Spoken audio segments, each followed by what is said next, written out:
Welcome back बच्चों हम लोगों ने हमारे एसिड एंड बेस के प्रीवियस लेक्चर में relative strength of acid and base start किया था।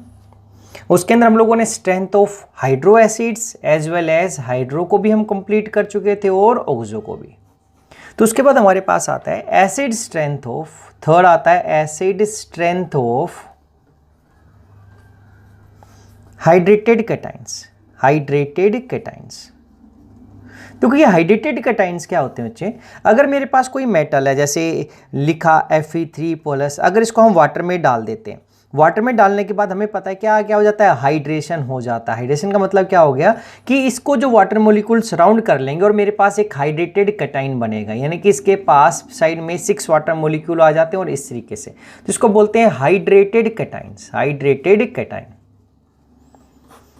कि क्या जब भी कैटाइन को हमने वाटर में डाला या एक्वस सॉल्यूशन में डाला तो जो वाटर पोलर मोलिक्यूल्स, क्योंकि जो वाटर मोलिक्यूल और पोलर मोलिक्यूल है तो उसको क्या कर लेंगे, सराउंड कर लेंगे एंड फॉर्म हाइड्रेटेड कैटाइंस। और जब इस टाइम पे जब ये हाइड्रेशन सराउंड करते हैं, जब वाटर मोलिक्यूल सराउंड करते हैं, उस टाइम पे जो एनर्जी रिलीज होती है, इस टाइम पे जो एनर्जी रिलीज होती है उसको हम बोलते हैं हाइड्रेशन एनर्जी। तो ये तो भी हमारे सिलेबस में नहीं कि हाइड्रेशन एनर्जी क्या होती है। It is the energy when water molecule surround any cation, then the energy which is released is called hydration energy। अब बोला कि ये हाइड्रेटेड कैटाइन से ये एसिडिक होते हैं। ये एसिडिक कैसे होते हैं, देखो Fe था हमारे पास बच्चे, इस Fe के पास 6 वाटर मोलिक्यूल, तो 5 में अगर इस साइड दिखा दूं ऐसा, और एक ये वाटर के साथ ऐसा इस तरीके से 3+, तो ये 3+ चार्ज किसके ऊपर है कि आयरन डेफिशिएंट था। जितना ज़्यादा डेफिशिएंट ये होगा उतनी ही ज़्यादा फोर्स ऑफ अट्रैक्शन होगी, तो उतनी ही फोर्स ये ऑक्सीजन से लेगा, और ऑक्सीजन किससे लेगा, फाइनली H से लेगा, तो H इजीली चला जाएगा। इसका मतलब है इन हाइड्रेटेड कैटाइंस में जितना स्मॉल साइज हुआ, क्या स्मॉल साइज होगा, स्मॉल साइज किसका होगा, इस सेंट्रल एटम का, उतनी ही ज़्यादा क्या होगी, फोर्स ऑफ अट्रैक्शन। और जितनी ज़्यादा फोर्स ऑफ अट्रैक्शन यानी कि उतनी ज़्यादा स्ट्रोंगली ये ऑक्सीजन से इलेक्ट्रॉन लेगा, और जितनी जल्दी ऑक्सीजन से इलेक्ट्रॉन लेगा उतनी जल्दी H पॉजिटिव बाहर निकल जाएगा। या हम बोलेंगे उतना ही ज़्यादा क्या होगा, जितना ज़्यादा चार्ज हुआ, अगर ज़्यादा चार्ज हुआ ग्रेटर चार्ज, तो इसका मतलब उतना ही ज़्यादा ये इलेक्ट्रॉन डेफिशिएंट है, DEFICI डेफिशिएंट, और जितना डेफिशिएंट उतना ही फोर्स ऑफ अट्रैक्शन, उतनी जल्दी H निकलेगा। अब जैसे ये यहाँ से निकल जाएगा बच्चे, तो मेरे पास क्या बन जाएगा, ये क्या बनेगा, Fe, ये H2 तो 5 थे ही, OH नेगेटिव बचेगा, तो उससे Fe ऐसा लिखा देते हैं H2O5, और एक OH बचेगा और चार्ज 2+, क्योंकि एक डेफिशिएंसी खत्म होगी। जैसे ही H पॉजिटिव चला जाएगा मेरे पास एक OH बचेगा। OH पे कैसा होता है, OH नेगेटिव, तो एक नेगेटिव और एक पॉजिटिव कैंसिल, तो ये बचेगा हमारे पास। तो ये कब बना, जब इस वाले ने एक ये दे दिया प्लस H पॉजिटिव, ये प्लस वाटर के साथ कंबाइन करके क्या बना लेता है, H3O पॉजिटिव। तो ओवरऑल हमें ये 2 चीजें मिलती हैं इस तरीके से। हाइड्रेटेड कैटाइंस को जब हम इस तरीके से वाटर में डालेंगे तो कह रहा है कि ये एसिड की तरह बिहेव करेगा और एक H पॉजिटिव देगा, जिसे एक वाटर मॉलिक्यूल एक्सेप्ट करके H3O पॉजिटिव हाइड्रोनियम आयन बना लेगा, और इस तरीके से। तो अब ये एसिडिक स्ट्रेंथ किस पे डिपेंड करती है, हम बोलते हैं द एसिडिक नेचर, पेपर में आ गया, तो acidic nature of hydrated cations किसके ऊपर करता है, depend upon the charge to size ratio, charge to size ratio, greater the charge to size ratio, greater will be the acidity, that means more easily will be H positive ion lost। ये हो जाएगा हमारे पास, या more will be the ionization of H positive ion। it means that more easily will be the ionization, लिख सकते more easily will be the ionization of H positive ion। कुछ भी लिख सकते हैं, क्या, क्योंकि जितना देखो क्या लिखा, चार्ज टू साइज रेशियो, क्या लिखा, चार्ज टू साइज रेशियो, तो साइज छोटा होना चाहिए और चार्ज कैसा होना चाहिए, बड़ा होना चाहिए, तभी तो ये वैल्यू आएगी। इसका मतलब साइज छोटा तो फिर हमारे पास अट्रैक्शन ज्यादा, और साइज चार्ज बड़ा तो ज्यादा डेफिशिएंट। तो फिर तो अब इसका मतलब है कि जितना ज्यादा पॉजिटिव, एक पे 4 पॉजिटिव एक पे 3 पॉजिटिव, ऐसे 3 स्पेसिस दे दी, एक पे 4 पॉजिटिव एक पे 3 पॉजिटिव एक पे 2 पॉजिटिव, इसका मतलब ये ज्यादा एसिडिक हो जाएगा, मोर एसिडिक। अगर चार्ज सेम रह जाएगा तो हमें देखना पड़ेगा किस सेंट्रल एटम का साइज छोटा है। तो हमारे पास, तो अगर ऐसे एग्जांपल लिख दे जैसे FeH2O6 पॉजिटिव, तो हमारे पेपर में आ सकता है बच्चे, तो ये ऑर्डर हो जाएगा वेनेडियम H2O6 पॉजिटिव, फिर हमारे पास क्रोमियम H2O6 पॉजिटिव, फिर हमारे पास कैंडियम SeH2O6 पॉजिटिव, सॉरी 3 पॉजिटिव, फिर इसके बाद हमारे पास आ गया एल्यूमिनियम H2O6 पॉजिटिव, और फिर हमारे पास आ गया कैल्शियम CaH2O6 पॉजिटिव। इस तरीके से तो ये क्या हो गया, आयन का सबसे छोटा, फिर वेनेडियम, फिर क्रोमियम। तो यहाँ पे साइज है, तो यहाँ पर इस साइड जब हम जा रहे हैं, इस साइड जा रहे हैं, तो हमारा साइज डिक्रीज हो रहा है। साइज क्या हो रहा है, डिक्रीज। इसलिए चार्ज सेम होते हुए भी साइज छोटा आ गया था, चार्ज टू जो हमारा चार्ज टू साइज रेशियो वो ज्यादा हो गया, तो ये ज्यादा एसिड।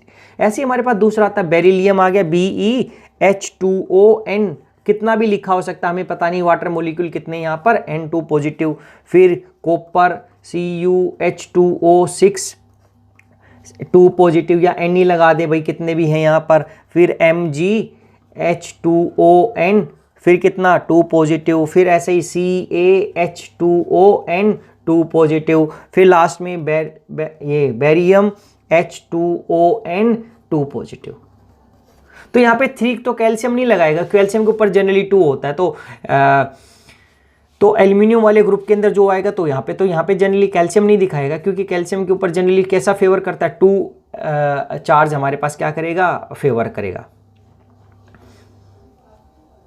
तो यहां पर अब देखो 2 पॉजिटिव 2 2 2 2, तो देखो ये सबसे बड़ा साइज फिर कैल्शियम का होता है, कैल्शियम से फिर छोटा मैग्नीशियम का, मैग्नीशियम से नीचे कॉपर साइज कॉपर का होता है, फिर कॉपर से नीचे छोटा बेरिलियम का होता है। तो ये हमारे पास 2 आपको सीरीज याद रखनी है केवल इस तरीके से, या अलग अलग मेटल दे दे और अलग अलग है तो हम क्या देखेंगे, चार्ज देखेंगे। तो ये था acidic strength of hydrated cations, जिसके अंदर आपको एक ही चीज लिखनी है कि हमारा चार्ज ज्यादा होना चाहिए और साइज कैसा होना चाहिए, छोटा। इसके बाद हमारे पास 4th आता है बच्चे organic acid, strength of organic acids. ये important, strength of organic acid. Organic acid का मतलब क्या हो गया, हमारी कार्बोक्सिलिक एसिड जो हो जाती है, कार्बोक्सिलिक एसिड उसको हम ऑर्गेनिक एसिड्स बोलते हैं।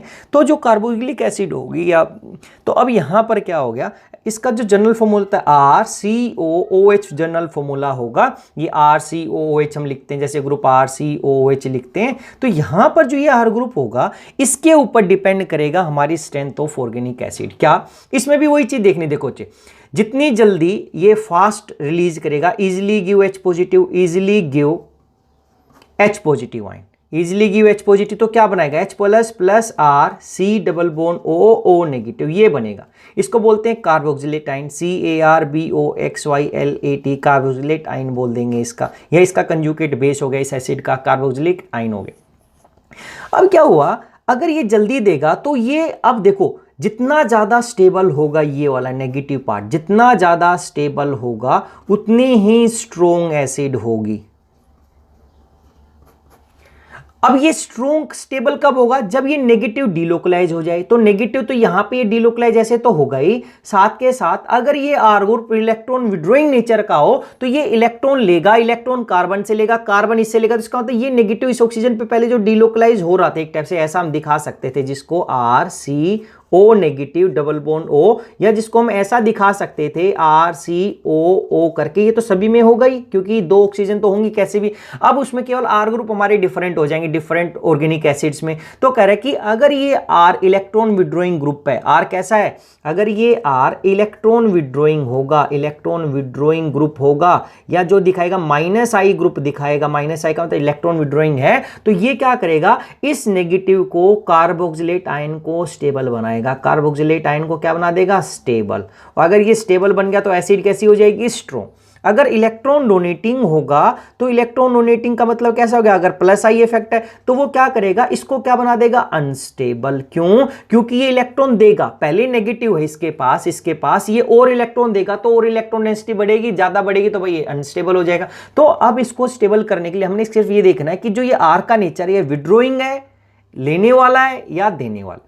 अगर ये लेने वाला है तो इस नेगेटिव को स्टेबल बनाएगा, ये स्टेबल बनेगा, जल्दी बनेगा, तो ये एसिड कैसे हो जाएगी, स्ट्रॉन्ग। तो अब देख लेते हैं, देखो या हम इसको दूसरे रीजन से भी देख सकते थे। दूसरे रीजन से हम क्या बोलते कि अगर ये विड्रोइंग होता, देखो अगर ये विड्रोइंग है आर, इलेक्ट्रॉन विड्रोइंग है तो सी डबल बॉन्ड ओ और ओ एच है। अगर ये विड्रोइंग है, इलेक्ट्रॉन विड्रोइंग था तो ये किससे लेगा, कार्बन से। कार्बन किससे लेगा, ऑक्सीजन से। ऑक्सीजन किससे लेगा, तो इजिली गिव क्या, H पॉजिटिव आयन, या इजिली रिलीज हो जाएगा। देखो कुछ नहीं कि हम लोगों ने दो रिस्पेक्ट में बोला कि क्या तो मैं पहले रिस्पेक्ट में देखूं कि पहले ये इसने क्या बना दिया, ये O नेगेटिव बन चुका है, अब इस O नेगेटिव को ये क्या करेगा, स्टेबलाइज।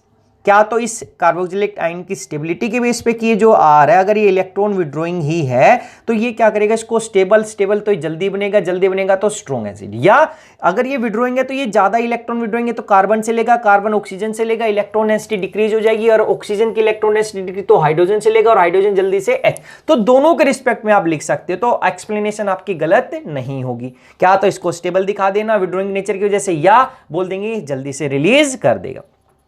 तो अब यहां पर होगा क्या, तो एक लाइन हम लिखते हैं जनरली ऐसा कि the strength of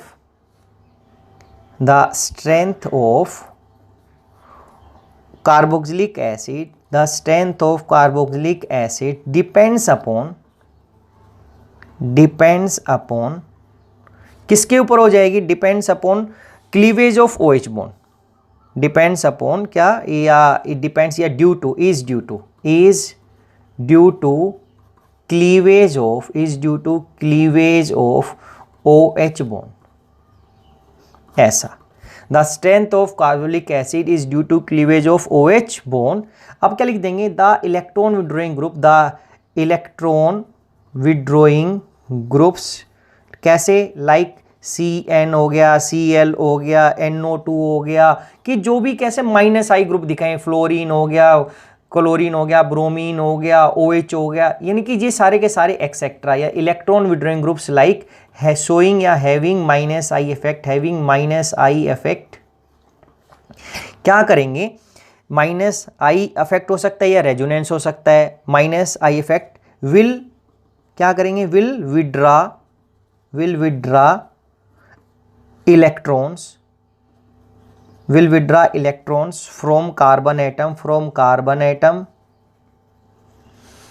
giving it slightly positive charge, या it will withdraw electron from carbon atom, and carbon atom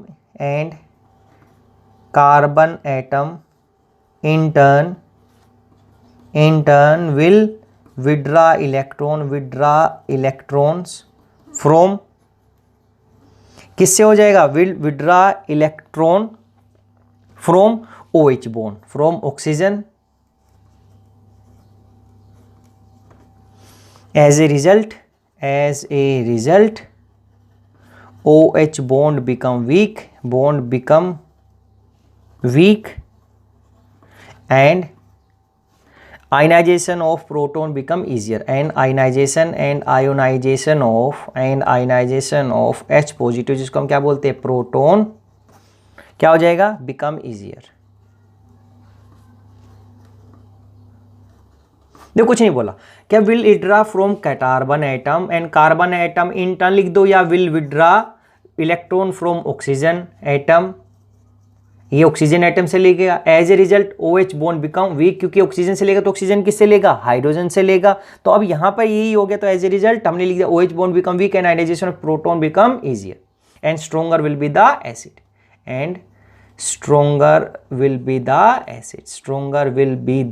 acid, इसका अपोजिट रीजन हम लोगों ने किसमें लिखना है कि अगर हमारे पास, अब देखो क्या है, अब ये इलेक्ट्रॉन विड्रॉइंग ग्रुप जितने ज्यादा बढ़ेंगे उतना ज्यादा इलेक्ट्रॉन विड्रॉइंग इफेक्ट इंक्रीज हो जाएगा, उतनी जल्दी निकलेगा। तो इसी के अंदर क्या होगा, जो इंडक्टिव इफेक्ट इंक्रीज हो जाएगा, and we know that inductive effect -I effect increase increase in number of substituent, with increase in number of substituents, with increase in number of substituent, and as a result acidic strength increase, as a result acidic strength will increase. ये तो मैंने इस respect में लगा दिया। या हम दूसरा लिख सकते थे कि सेकंड आप रीजन देखते तो आप ये रीजन लिख सकते हैं, या क्या लिखेंगे, electron withdrawing groups will stabilize the carboxylate ion, electron withdrawing group will stabilize the carboxylate ion which is formed after dissociation of ionization, after dissociation of H positive ion. Therefore देखो more stable is the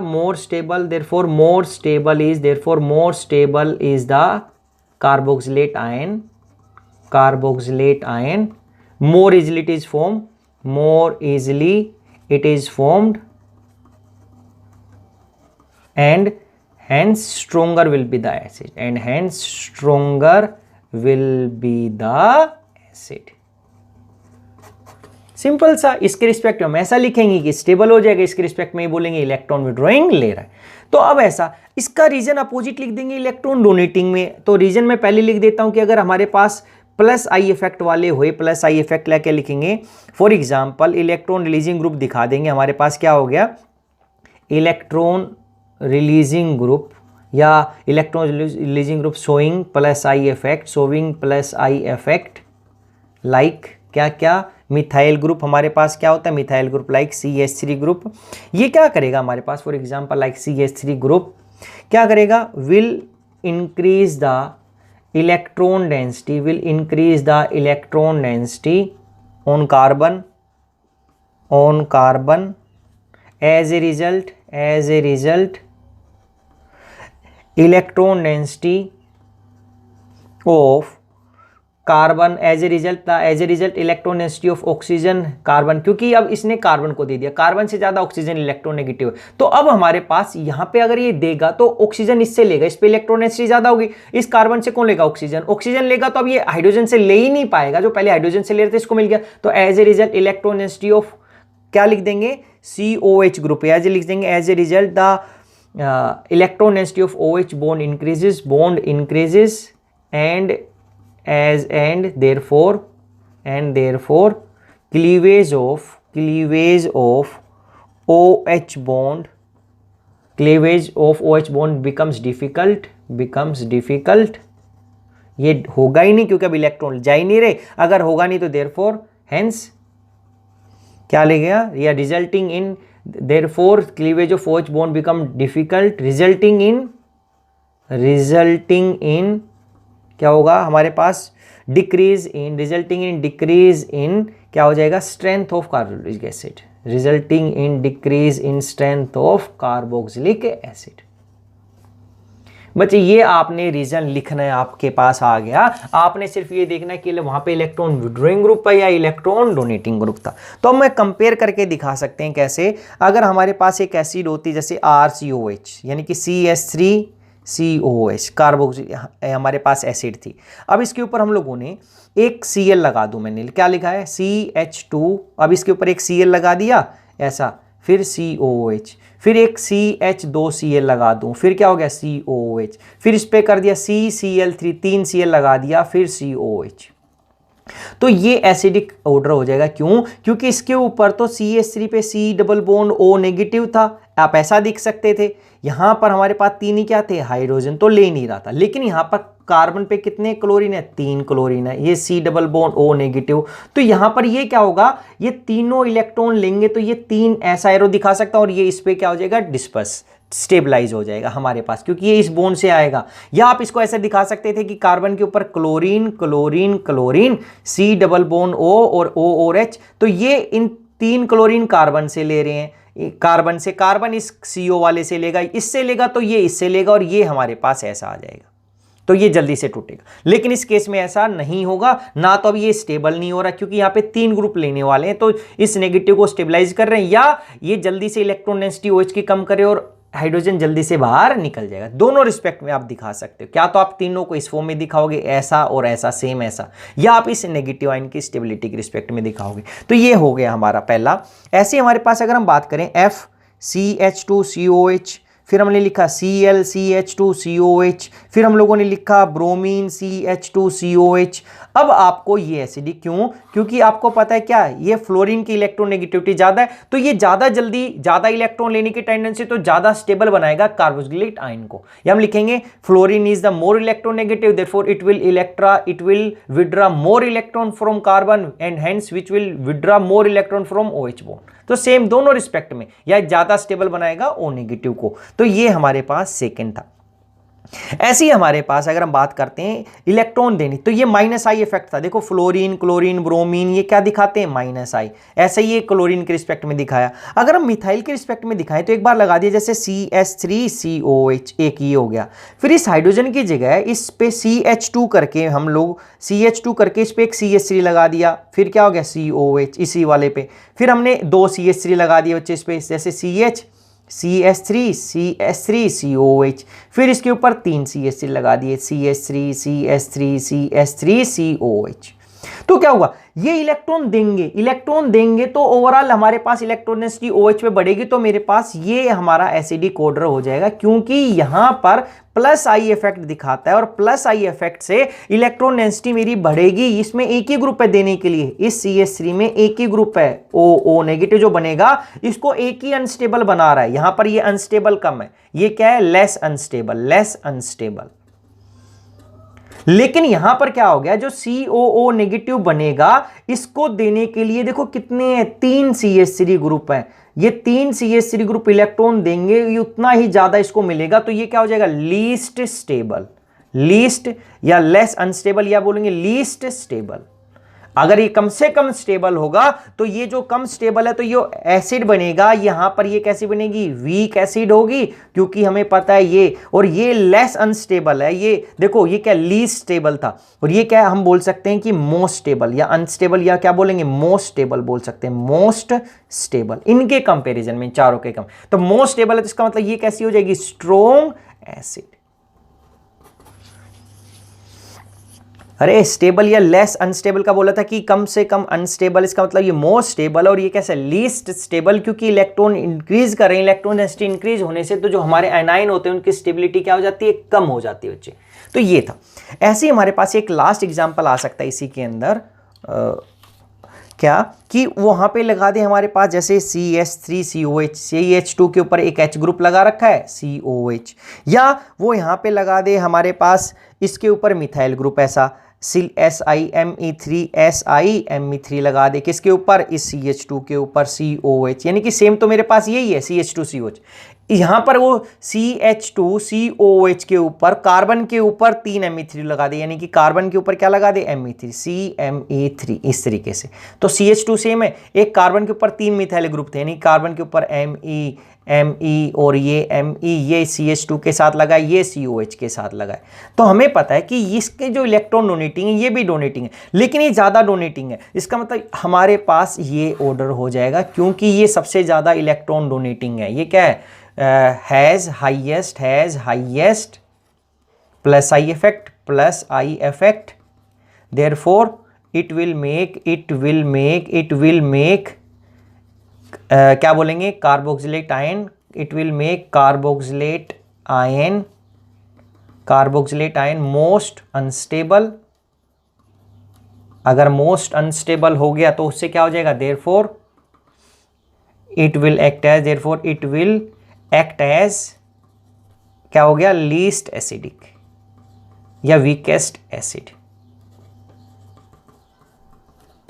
देखो unstable है तो week हो गया। तो ये हमारे पास था दूसरा फैक्टर हमारे पास, जिसके अंदर हम लोगों ने क्या किया बच्चे, ऑक्सो एसिड्स को देखा, कार्बोक्सिलिक एसिड्स को देखा, और उसके नेचर को हमने एक्सप्लेन किया हुआ है कि जो हमारा ये R ग्रुप है वो डोनेटिंग है या विड्रोइंग। तो विड्रोइंग वाला स्टेबल करेगा तो वो उससे हमारी एसिडिक स्ट्रेंथ क्या हो जाएगी, इंक्रीज हो जाएगी।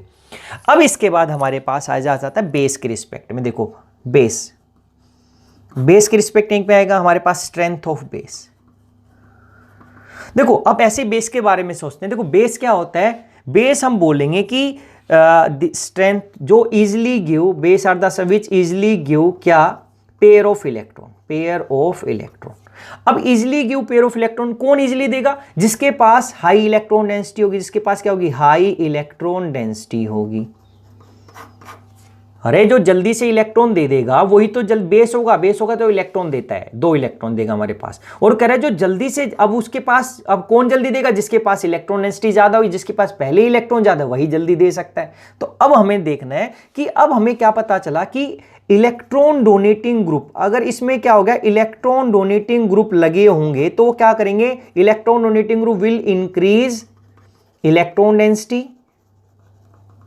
एंड अगर इलेक्ट्रॉन डेंसिटी इंक्रीज होगी तो क्या करेंगे, वो बेसिक स्ट्रेंथ को इंक्रीज कर देंगे।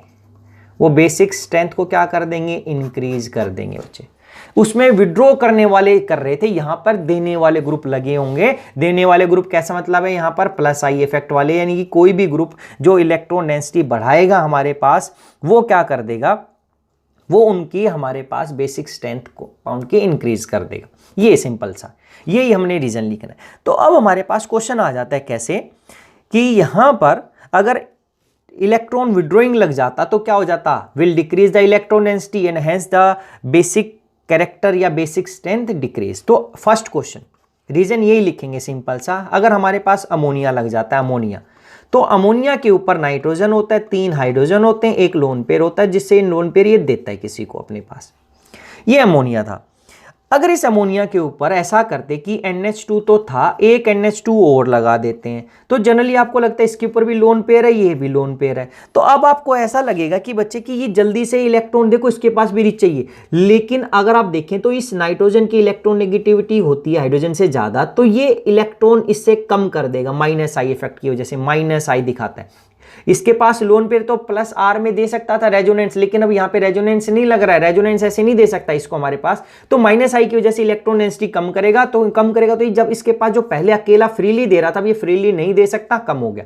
ऐसे ही मेरे पास NH2 के ऊपर अगर मैंने यहां पे लगा दिया OH ग्रुप, तो बेशक इसके पास 2 लोन पेयर है, तो रेजोनेंस से ये लोन पेयर दे सकता था, लेकिन अब रेजोनेंस से नहीं लग रहा, यहां पर इसका माइनस आई इफेक्ट लग रहा है। कैसा, माइनस आई, इलेक्ट्रोनेगेटिविटी ज्यादा है, तो ये ज्यादा लेगा, तो ये अब इजीली जो पहले फ्रीली दे रहा था अब नहीं दे पाएगा। कहने का मतलब है कि ये NH2 OH ग्रुप, जितने भी ऐसे ग्रुप हो गए, फ्लोरीन क्लोरीन, ये ग्रुप दिखाते हैं माइनस आई, और माइनस आई इफेक्ट आपको पता है क्या करेगा, इसका अपोजिट करेगा, वो इलेक्ट्रॉन डेंसिटी को डिक्रीज कर देगा। इलेक्ट्रॉन डेंसिटी डिक्रीज होगी तो बेसिक स्ट्रेंथ डिक्रीज। तो जनरली अगर आपका पास आए NH3 और NH2 और या NH2OH आता है, तो इसका माइनस आई सबसे ज्यादा होता है, फिर कम, और ये, तो इसका मतलब ये ऐसा इसका बेसिक ऑर्डर हो जाएगा इन कंपाउंड्स का। द बेसिक स्ट्रेंथ आ जाएगा। अरेंज करो बेसिक स्ट्रेंथ, हम क्या लिखेंगे, NH3 is the most basic while NH2OH is least basic as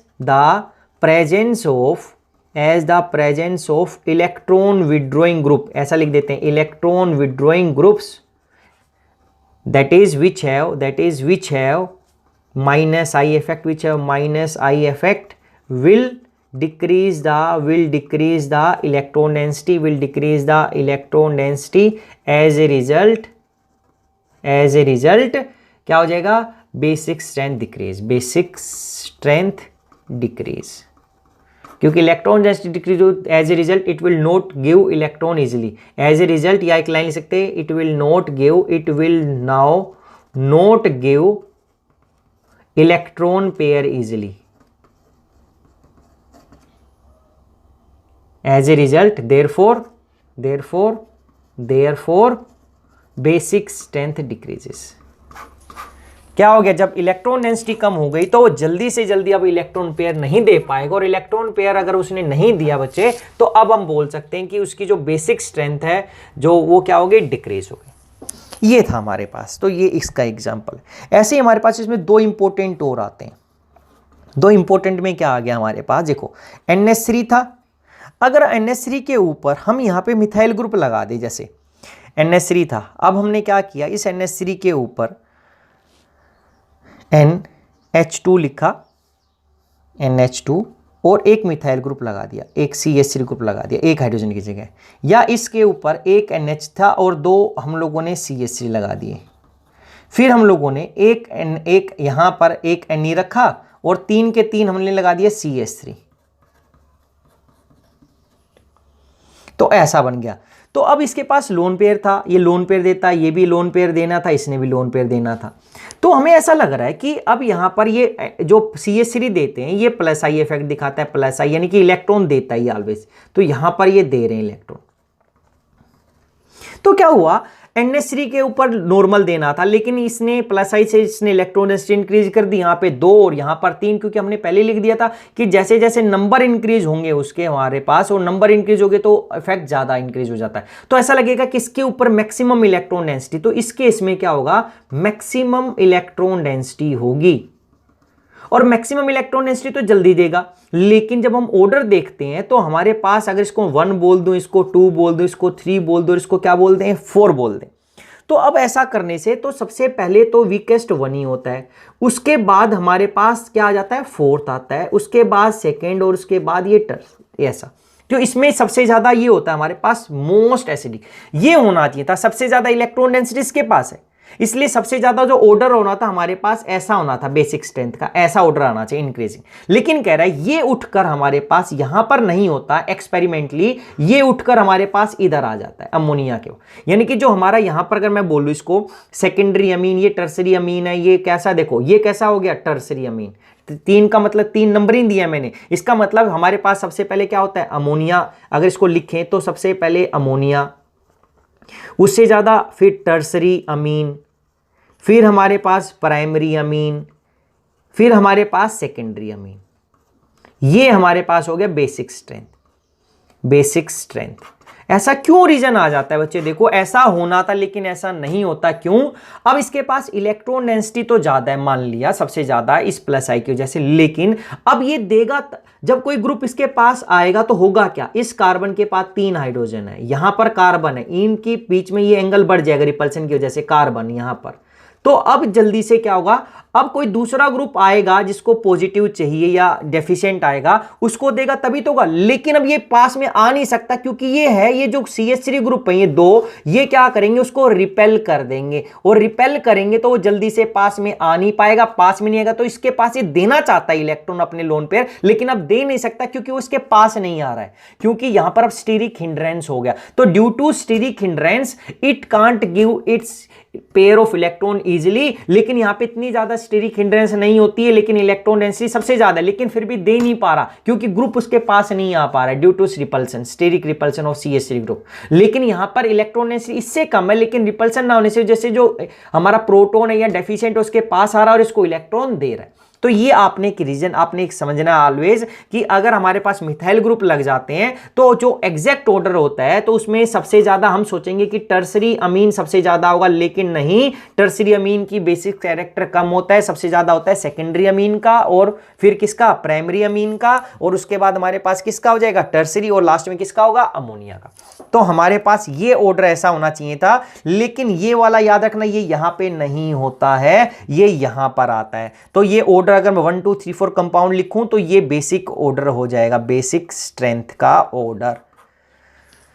यहां पे इसका लिख सकते हैं कि अगर हम लिखते हैं तो क्या लिखते हैं, as alkyl group increases, as alkyl group increases, as number of as alkyl group increases the basic character increases, the basic character increases, इतना। बट अब क्या लिखेंगे, but in tertiary amine, but in tertiary amine, in spite of having, in spite ins, in spite of having maximum number of, in spite of having maximum number of alkyl group, of alkyl group या methyl group, due to steric hindrance, due to steric hindrance, it can't easily give, it cannot give, it cannot easily give its pair of electron, its pair of electron, therefore it does not act as strongest base, Therefore secondary amine will behave as strongest base. आपने ये ध्यान देना था बच्चे, सिर्फ हमने बता दिया कि इसके अंदर ऐसा होता है, लेकिन इसके अंदर एक और है, ये इंपॉर्टेंट था, सबसे इंपॉर्टेंट अभी तक अगर हम बेसिक की बात करें, या इसके अंदर हम फाइनली एक और कर देते हैं। अगर मैं इथाइल से सब्स्टिट्यूट कर दूं तो क्या हो गया, C2H5NH2। उसके बाद हमारे पास जो मिथाइल है ये ज़्यादा, इसकी जो बेसिक स्ट्रेंथ होगी वो सिमिलर होगी किसके जैसे ही, हमारे पास टर्सरी के जैसा C2H5। अगर इस C2H5 को मैं कितने कर दूं 3 से, तो ये N हो जाएगा, और इससे ज़्यादा हमारे पास हो जाएगा C2H5NH, ऐसा। तो ये सबसे ज़्यादा हो जाएगा हमारे पास। और अब लास्ट में जो सबसे ज़्यादा है कम है अमोनिया। देखो जब मिथाइल, हमारे पास मिथाइल था तो कैसा था हमारे पास, सेकेंडरी सबसे ज़्यादा था, फिर कैसा था, सेकेंडरी के बाद प्राइमरी के बाद क्या था, टर्सरी के बाद क्या था, एमोनिया। ये किसमें था, जब हमारे पास मिथाइल सब्स्टिट्यूटेड था, मिथाइल क्या था, सब्स्टिट्यूएंट्स था, मिथाइल सब्स्टिट्यूएंट था। लेकिन जब हमने इथाइल लगा दिया तो कह रहे कि मिथाइल के अंदर जो हमारे प्राइमरी और टर्सरी होता है, अब यहाँ पे स्टीरिक हिंड्रेंस की वजह से हमारे पास क्या हो जाएगा, इन दोनों की जो बेसिसिटी है वो सेम हो जाएगी। केवल आपने इतना ध्यान रखना है इसके अंदर, और कुछ नहीं करना है। तो ये था हमारे पास बेसिक स्ट्रेंथ ऑफ बेस के अंदर। अब हमारे पास इसके बाद लास्ट आता है कि जो effect of substituent on the strength of Lewis acid and base. अगर मेरे पास एक लुईस एसिड है और एक लुईस बेस है तो उसके ऊपर कौन कौन से फैक्टर उनकी स्ट्रेंथ को अफेक्ट करेंगे, और ये हम अपने नेक्स्ट लेक्चर के अंदर कवर करेंगे बच्चे।